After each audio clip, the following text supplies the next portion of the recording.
हाय दोस्तों, मैं हरेंद्र सिंह और आपका स्वागत है इंग्लिश इन्फो यूट्यूब चैनल में।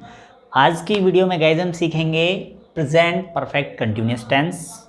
परफेक्ट दो तरह के होते हैं। आप इसको एक सिंपल परफेक्ट जो होता है उसको बोलते हैं, एक कंटिन्यूअस परफेक्ट भी बोल देते हैं इसको हम। तो इस तरह से हम दो तरह से बोलते हैं। परफेक्ट एक सिंपल परफेक्ट होता है जिसमें कार्य पूरा हुआ है, स्कूल जा चुका है, इस तरह से वाक्य आते हैं। और इसको हम कंटिन्यूअस परफेक्ट बोलते हैं जिसमें हमें किसी कार्य के जारी रहने की बोध करता है, वैसे 2 घंटे से पढ़ रहा है, ऐसे इस तरह से वाक्य आते हैं। तो इसको हम आइडेंटिफाई कैसे करेंगे कि ये हमारा वाक्य प्रेजेंट परफेक्ट कंटिन्यूअस का या फिर परफेक्ट कंटिन्यूअस का है। तो करते हैं शुरू। जैसे आइडेंटिफाई हम कैसे करेंगे, आइडेंटिफिकेशन जब वाक्य के अंत में रहा है, रही है, रहे हैं, रहा हूँ, इस तरह के वाक्य के अंत में ये वर्ड्स आएँ तथा वाक्य में समय भी दिया हो तो उससे आइडेंटिफाई हो जाता है हमारा ये परफेक्ट कंटिन्यूअस का टेंस है, परफेक्ट कंटिन्यूअस का सेंटेंस है।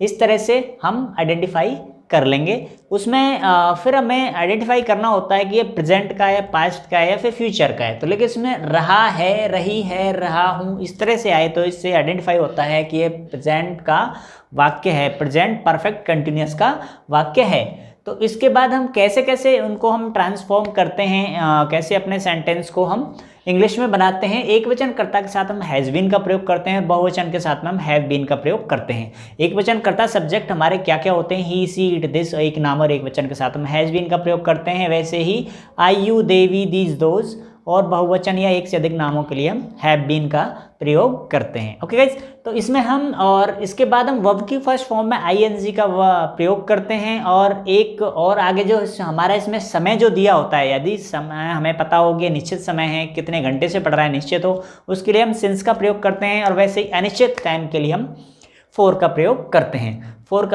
हैं। कुछ एग्जाम्पल देख लेते हैं एफर्मेटिव सेंटेंस को हम कैसे बनाते हैं प्रेजेंट परफेक्ट कंटिन्यूअस में। तो सबसे पहले हम सब्जेक्ट विधि क्या है गाइस, हमारी मेथड क्या है, कैसे बनाते हैं। सबसे पहले सब्जेक्ट हैं, सब्जेक्ट लिखते हैं has been, have been according to subject. Subject एक वचन है तो उसके लिए हैज़ बीन का प्रयोग करते हैं, और बहुवचन है तो उसके लिए हैव बीन का प्रयोग करते हैं। वैसे वर्ब की फर्स्ट फॉर्म में ING, the object and since for plus time, since for और फिर टाइम का प्रयोग करते हैं। जो एग्जाम्पल देख लेते हैं, वह 2 बजे से पढ़ रहा है। इस तरह के वाक्य को हम प्रेजेंट परफेक्ट की कैटेगरी में रखते हैं, आते हैं। तो ही एक वचन है तो गाइस हम हैज़ बीन। अब हम पढ़ रहा है, देखिए इसमें फर्स्ट फॉर्म में रीडिंग या studying, reading, he has been reading since या फॉर क्या प्रयोग करेंगे हम यहाँ पे 2 बजे से। देखिए गाइस 2 बजे से, इसमें टाइम निश्चित किया है। ही हैज़ बीन रीडिंग, वह पढ़ रहा है 2 बजे से, निश्चित टाइम है। वो आज की बात कर रहा है तो वो कह रहा है आज की बात कर रहा है, वो कह रहा है कि 2 बजे से वह पढ़ रहा है। अभी मान के चलो 4 बज रहे हैं तो वो कह रहा है कि 2 बजे से ये पढ़ रहा है, तो निश्चित समय हो गया है। वैसे ही गाइस हम सिंस 2 o'clock, वह 2 बजे से पढ़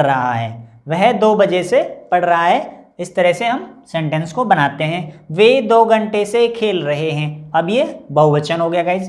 दे हैव बीन प्लेइंग,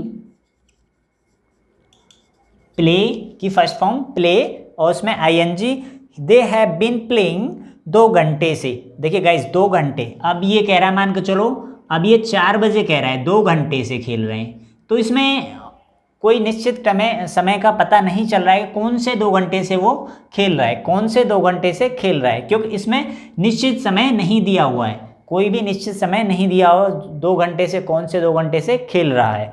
तो they have been playing for 2 hours, वह 2 घंटे से खेल रहे हैं। वह बहुत दिनों से गांव में रह रहा है। इस तरह के वाक्य, वह बहुत दिनों से गांव में रह रहा है, इस तरह के वाक्यों को हम कैसे बनाते हैं। He has been living in village for बहुत दिनों से, कौन से बहुत दिन है, वो कोई निश्चित टाइम नहीं है, तो for many days, he has been living in village for many days, बहुत दिनों से वह गांव में रह रहा है। एक और चीज़ है गाइज, इसमें हम अपने कुछ विचारों को आइडेंटिफाई या अपने विचारों को कुछ एक्सप्रेस करने के लिए हम कुछ में हैज़ बीन का प्रयोग करते हैं। जैसे he has been living in Delhi, he has been living in Delhi. इसे एक वाक्य है, he has been living in Delhi.